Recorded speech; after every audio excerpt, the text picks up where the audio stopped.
Olá, alunos do 7º ano, tudo bem? Vamos iniciar então nossa aula de ciências. Nas outras aulas nós estávamos falando sobre os seres vivos. O último capítulo que a gente estudou falava sobre os seres mais simples, né, que são os vírus e são as bactérias.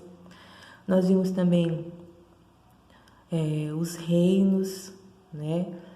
E agora, no capítulo 4, lá na página 55, nós vamos começar a falar então sobre os protoctistas e os fungos. Então, esses dois tipos de grupo, tá?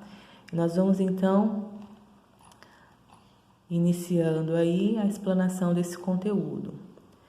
Os protoctistas e os fungos, eles são considerados os primeiros eucariontes, tá? Lembrando então que os seres eucariontes são seres que têm a célula que tem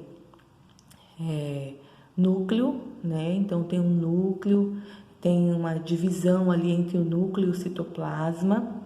São células nucleares e dentro desse núcleo está contido então o seu material genético, tá? Então os protoctistas e os fungos são os primeiros seres eucariontes então que surgiram, isto é, formados por células que apresentam um núcleo bem delimitado por uma membrana chamada de envoltório nuclear ou também a carioteca. Então, o que protege o material genético nas células eucariontes é chamado de carioteca, tá? Ou também envoltório nuclear. Além disso, possuem organelas como as mitocôndrias no citoplasma. A gente viu que as células dos seres procariontes, elas são mais simples, né? Elas não têm tantas organelas que nem os seres eucariontes.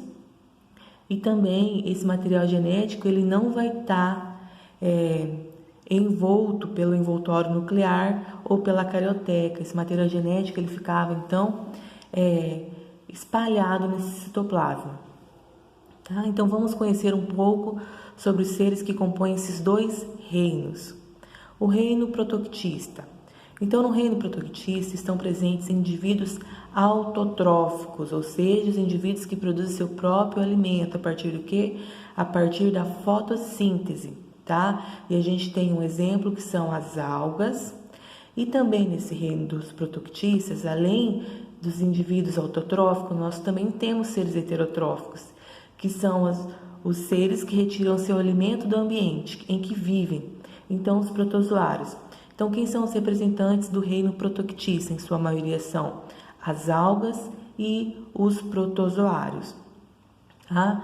Então, são tanto seres autotróficos, como as algas, que realizam fotossíntese, como seres heterotróficos, que são os protozoários.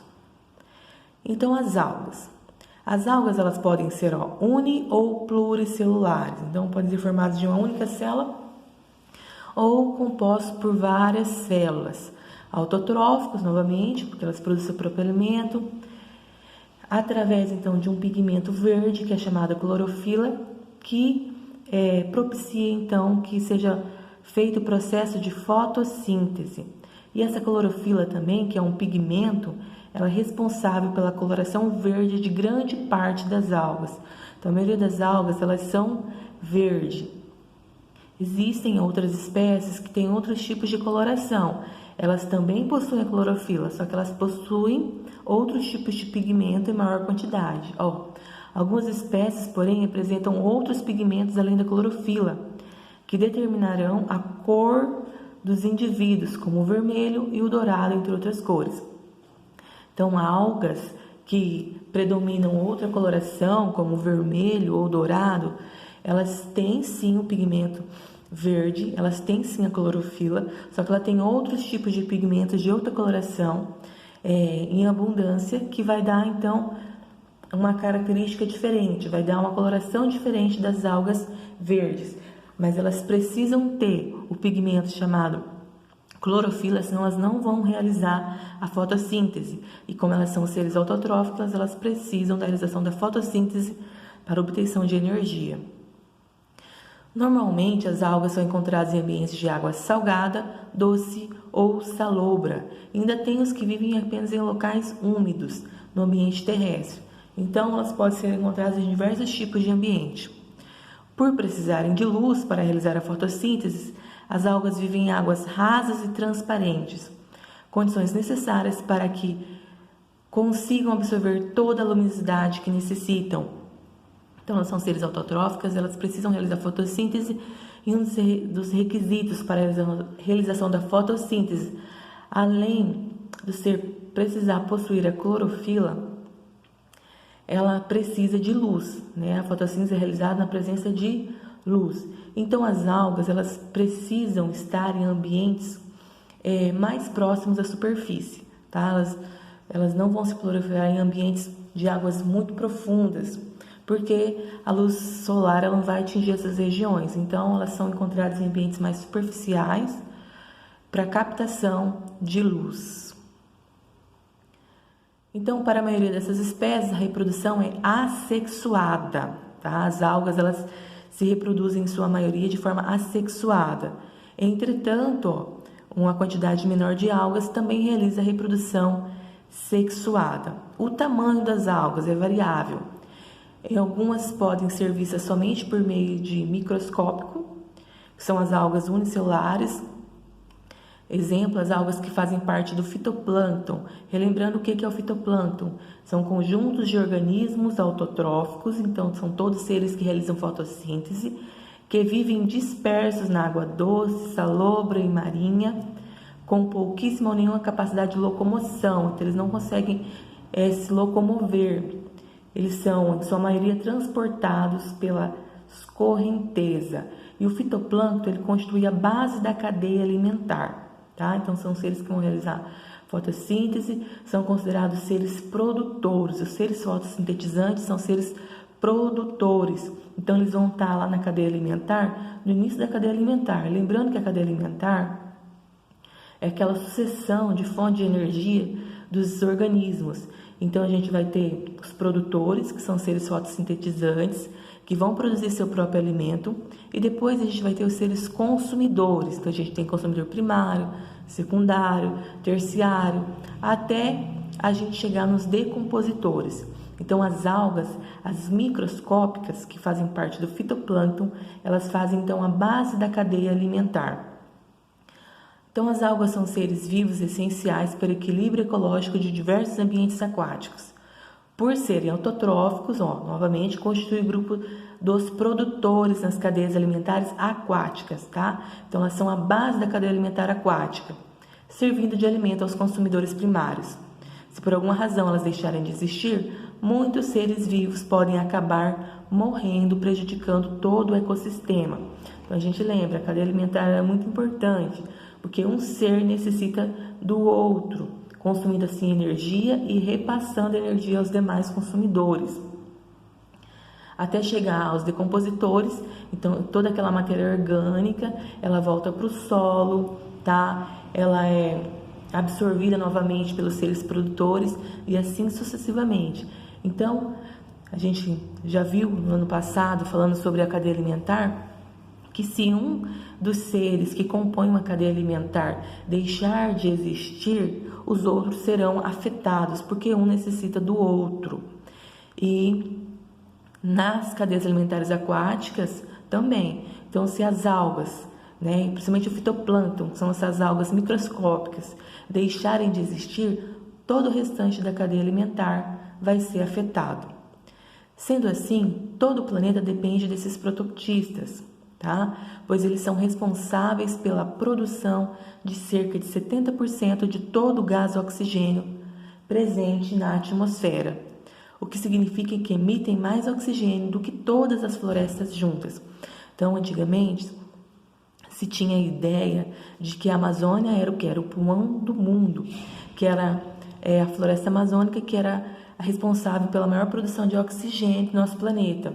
Hoje em dia, depois de vários estudos, nós sabemos que, na verdade, a floresta amazônica ela tem sim grande importância, principalmente na produção de chuva, no regime de chuva. mas que são as algas, tá? Que são as maiores produtoras de oxigênio do nosso planeta. Então, elas são responsáveis pela produção de cerca de 70% de todo o oxigênio presente na atmosfera. E a gente tem aqui, ó, uma imagem representando uma cadeia alimentar. Então, a gente vai ter a cadeia alimentar aquática. A gente tem a base, que são os produtores, que vão ser então compostos por algas microscópicas, tá? São seres autotróficos fotossintetizantes. E depois a gente vai ter então os consumidores primários. Esses consumidores primários vão servir de alimentação para os consumidores secundários, e esses consumidores secundários vão servir de alimentação para os consumidores terciários. Então a gente tem aqui um exemplo de cadeia alimentar. E aí as algas, elas podem ser classificadas em diversos grupos, tá? São seres que têm vários tipos, com várias características, de várias cores e vários formatos. Por isso são classificados em vários tipos de grupos. A gente tem as diatomáceas, que fazem parte do filo Bacillariophyta, são encontrados principalmente nos mares, também são encontrados em água doce salobra. Forma a maior parte do fitoplâncton, tá? Sendo seres mais abundantes em todo o oceano. Vivem flutuando pelas águas e são responsáveis pelas maiores taxas da fotossíntese que ocorrem nos mares e, consequentemente, a maior produção de oxigênio do planeta. Como que ocorre a reprodução? Ela é assexuada por bipartição. A gente tem os dinoflagelados, que fazem parte do filo Dinófita. A maioria é encontrada em água salgada, também pode ser encontrada em água doce. Vivem flutuando nas águas e são parte também do fitoplâncton, tá? Apresentam parede celular grossa e esses aqui já possuem flagelos, tá? São as estruturas que são responsáveis pela locomoção da célula, que ocorre por meio de movimentos rotativos, e assim ela consegue se locomover. Também se reproduz de forma sexuada por bipartição, e algumas espécies apresentam, além da clorofila, pigmentos vermelhos. Elas são chamadas de pirrófitas e são responsáveis pelo fenômeno conhecido como a maré vermelha. As zooxantelas são tipos de dinoflagelados que vivem associados aos recifes de coral por meio do mutualismo, ou seja, as algas realizam fotossíntese e fornecem nutrientes ao coral, enquanto o coral fornece abrigo e nutrientes minerais às algas, havendo benefício a ambos, tá? Aqui a gente tem outro tipo de alga que gera um fenômeno muito interessante, tá? Porque são algas bioluminescentes, tá? Então, você sabia que algumas espécies de dinoflagelados, os Noctiluca, têm a capacidade de transformar a energia do seu alimento em luz? Então, eles são bioluminescentes, isto é, emitem luz por meio de reações químicas. Em noites de lua nova, nas praias limpas em que essas algas estão presentes, é possível ver milhares de pontinhos brilhantes azuis quando as ondas se quebram ou ao passar a mão na água. Então, é um fenômeno bem bonito, conhecido por causa das algas bioluminescentes. A gente tem outro tipo de grupo, tá? Que são as euglenas, então fazem parte do filo Euglenophyta, são encontradas principalmente em água doce e algumas em águas marinhas. O principal pigmento é a clorofila, então ele vai predominar a cor verde. A reprodução assexuada por bipartição. Apresentam também um ou dois flagelos. Os flagelos são umas estruturas que têm como se fosse uma cauda, sabe? Que ajudam na locomoção. Também são autotróficos e realizam fotossíntese e conseguem ingerir nutrientes do meio onde vivem. Então, olha que interessante essas algas aqui do filo Euglenophyta. Além delas obterem energia através da fotossíntese, elas também são heterotróficas, então são autotróficas e heterotróficas.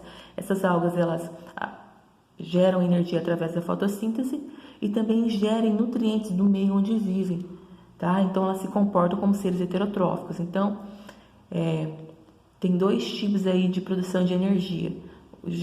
O meio autotrófico, o meio heterotrófico. A gente tem as rodófitas, tá? A gente já vê aqui que ela tem uma coloração mais diferente, tá? Uma coloração mais pro avermelhado.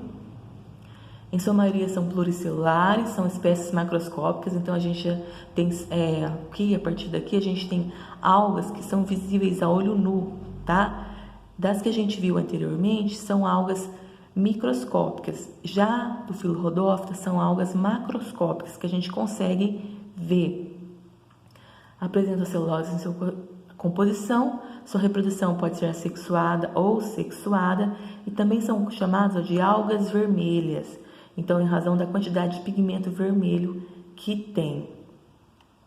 A gente tem as clorófitas, então já o nome lembra clorofila, então ela vai ter uma cor mais esverdeada, pode ser uni ou pluricelular.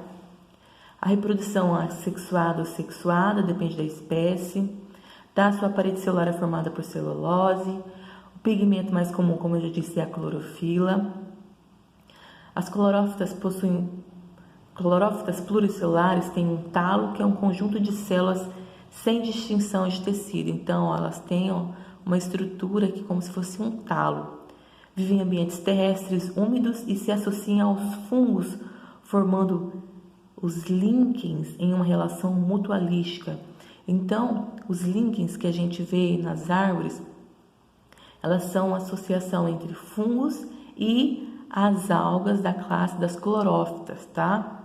Então, os fungos e as algas realizam um mutualismo, tá? Então, as algas realizam fotossíntese e fornecem ao fungo matéria orgânica, enquanto que o fungo fornece às algas sais minerais e água. A gente tem as feófitas, do filo Phaeophyta, vivem quase exclusivamente no mar, podem ser pequenas, com poucos centímetros, ou grandes, com vários metros de comprimento, igual a gente vê aqui, ó, a floresta subaquática de Kelps. A reprodução pode ser assexuada ou sexuada. Apresentam outros pigmentos em maior abundância, que a clorofila. Então, ela pode ter uma coloração de marrom escuro a verde amarelado. E também são chamados de algas pardas. Então, algo que chega ao maior tamanho é conhecida como kelps, que são essas aqui. E elas podem atingir cerca de 100 metros de comprimento. E por isso elas formam as grandes florestas subaquáticas. Tá? E a gente tem no Brasil, as feófitas mais conhecidas são as algas do gênero Padina e Sargassum, ou sargaço, que também podem medir vários metros de comprimento. A gente tem aqui um exemplo da alga do gênero Padina. A relação das algas e os desequilíbrios ambientais. Os principais desequilíbrios ambientais relacionados às algas são a despigmentação, a eutrofização e o fenômeno da maré vermelha. Então, por elas serem altamente sensíveis às alterações ambientais, esses desequilíbrios podem servir de indicadores de qualidade do ambiente. Então, as algas elas são muito sensíveis às alterações do ambiente, tá? Dependendo das condições do ambiente, elas podem até deixar de existir. A gente tem um processo chamado então de despigmentação, então está relacionado à coloração, aos pigmentos que compõem as algas. Então, devido à poluição das águas, as algas podem sofrer a despigmentação, ou seja, a clorofila que possuem é degradada. Então, essa coloração ela vai sendo degradada. Além da clorofila ser importante, que gera a cor desse ser, que vai ser o verde, ele também é o quê? Responsável por realizar a fotossíntese. Se esse pigmento, a clorofila, ela for degradada e ela diminuir nas algas, o que acontece? A alga não vai conseguir produzir seu próprio alimento e vai acabar morrendo. Então, de novo, como elas são seres produtores nas cadeias alimentares, então são a base da cadeia alimentar aquática, isso pode causar um grande desequilíbrio, pois os consumidores primários que se alimentam exclusivamente das algas não terão mais alimento e também morrerão. Tá? Então, é algo que vai afetar toda a cadeia alimentar, o processo de despigmentação. Então, quando ocorre poluição das águas, as algas podem sofrer então esse processo de despigmentação, que é o que? O processo de perda da clorofila. E assim ela não consegue realizar o processo de fotossíntese. A gente tem outro fenômeno, também conhecido como eutrofização. A eutrofização ocorre nas águas quando há um excesso de matéria orgânica, tá? Devido ao quê? Por exemplo, lançamento de esgoto não tratado ou de produtos químicos. Então faz com que tenha muita matéria orgânica nessas águas. E as algas, elas o quê? Elas vão se proliferar por causa dessa quantidade de matéria orgânica, absorvendo sais minerais ali presentes. Olha, essas algas localizadas na superfície da água formam uma espécie de tapete verde, igual a gente está vendo aqui na imagem. Ela cobre praticamente toda a superfície da água, o que vai impedir a passagem da luz para dentro do corpo aquático, matando as algas que vivem debaixo da água. Então é um tipo de alga que ela vai conseguir se proliferar em maior quantidade por causa dessa matéria orgânica. São essas algas que vão viver mais próximas da superfície. Porém, como elas vão criar esse tapete verde sobre a água, essas algas que estão abaixo dessa superfície vão sofrer porque elas não vão conseguir fazer a fotossíntese, porque esse tapete ele vai impedir a passagem de luz. Outro fenômeno também bem conhecido é a maré vermelha, tá? Esse fenômeno é ocasionado pela presença das pirrófitas, das algas, tá? Que são responsáveis pela essa maré vermelha. É um fenômeno natural, mas também pode ocorrer por causa de lançamento de esgoto no mar. Tem a participação de cianobactérias e diatomáceas, em alguns casos, e ocorre devido à reprodução e à proliferação em excesso dessas algas em condições adequadas de temperatura, salinidade, luminosidade e quantidade de matéria orgânica dissolvida na água, formando manchas vermelhas nela. Qual que é o problema? Essas pirrófitas, em excesso, elas vão liberar substâncias tóxicas em concentrações que podem prejudicar e até matar outros seres marinhos, como peixes, crustáceos e moluscos, por exemplo. As toxinas da maré vermelha também afetam os banhistas da praia, e se um animal marinho que absorveu as toxinas das algas servir de alimento para alguém, essa pessoa pode vir a se intoxicar. Então, todos esses fenômenos da maré vermelha, da eutrofização e da despigmentação, todos estão relacionados ao quê? A desequilíbrios ambientais, à poluição. E aí a gente tem a relação, então, das algas com o ser humano. A utilização das algas pelo ser humano. Além de importância, então, para o ecossistema, a gente viu que elas são a base da cadeia alimentar aquática, né? Fazem um papel muito importante, que é o processo de produção de oxigênio, tá? Então, são muito importantes para ecossistemas na Terra como um todo. As algas são indispensáveis para o ser humano em diversas situações. Algumas são aproveitadas por inteiro, outras oferecem apenas determinadas substâncias e componentes usados nas mais diversas áreas, desde a construção civil até a alimentação. Então, elas podem ser utilizadas de que forma? Na fabricação de cosméticos, iogurtes, alimentos, adubo, creme dental, medicamentos fitoterápicos, tintas, sorvetes e gelatinas, tá? Então, a gente vai até aqui falando sobre as algas, tá? Na outra aula a gente continua falando sobre os protozoários. Então, a gente viu que no reino protoctista nós temos, ele é composto pelas algas e pelos protozoários. E hoje a gente falou das algas, tá? Elas têm diversos tipos, tá? São classificadas em diversos grupos. Elas são muito importantes para o meio ambiente e podem sofrer também pela poluição, por causa dos desequilíbrios ambientais, tá? Então, na próxima aula a gente continua falando desses seres e a gente inicia falando sobre os seres protoctistas, na classe dos protozoários, tá? Até mais!